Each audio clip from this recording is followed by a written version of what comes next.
2004. aastal tõi Mercedes-Benz turule maailma kõige esimesele 4-ukselise kupee CLS, millest on paljud Saksa konkurendid snitti võtnud. Uuel 3. generatsiooni põlvkonnal on olemas EQ Boost, mis tagab muljetavaldava kiirenduse. Intelligent Drive muudab sõidu väga ohutuks ja milles on siis piduripakett, aktiivkapoti jalakäijate jaoks ja osad juhiabisüsteemid kuuluvad lisavarustusse, külgturvapädjad tagaistmetele, mis kuuluvad ka lisavarustusse ja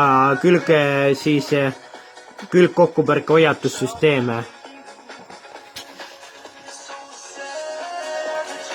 Sees on olemas siis muljet avaldav helisüsteem,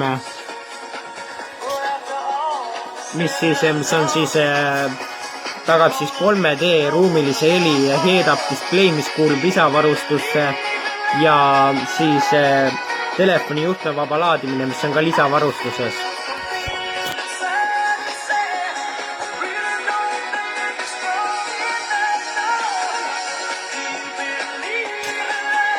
Samuti leiab sees ka meeleoluvalgustuse mugavuspaketi soojendusega multifunktsionaalse rooli, mis kuulub lisavarustusse, istmete jahutuse ja soojenduse, millest jahutus kuulub ka vähemalt lisavarustusse.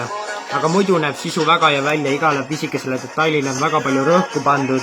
TV-seade kuulub ka lisavarustusse ja digitaalraadio ka. Ma ei tee nalja, tõesti millegi pärast väga palju asju kuulub lisavarustusse, aga eks see on jälle selle raha mõttega.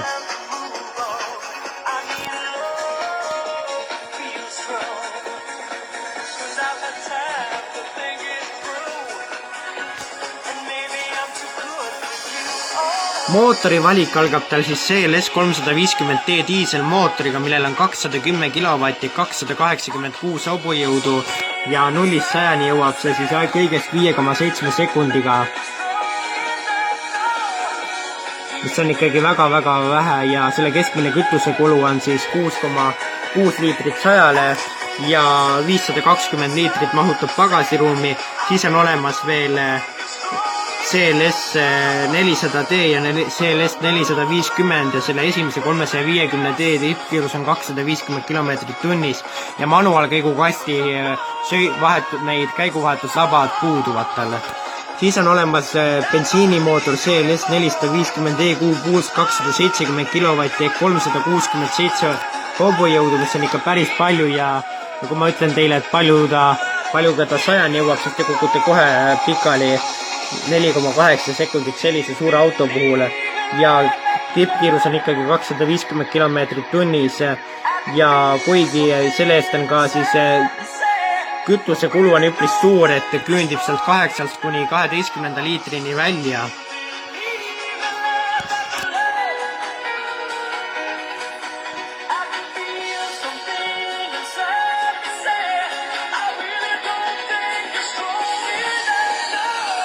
Selline on uus CLS, tema hinnakiri on praegu uuendamisel, aga Mobil.ee on müügile kõige odavam seal 65 000 euroga ehk üpris kallis on see lõpu, aga ma arvan, et selline täiesti algversioon maksab kuskil 50 000 eurot, aga nagu te nägite, siis hästi palju asju te peate lisavarustuses sinna juurde hankima, mis on päris paha.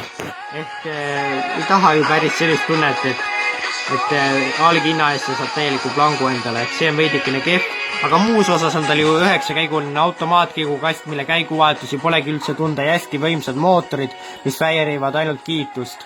Meie teiega kohtume juba järgmisel nädalal, seniks kohtumiseni.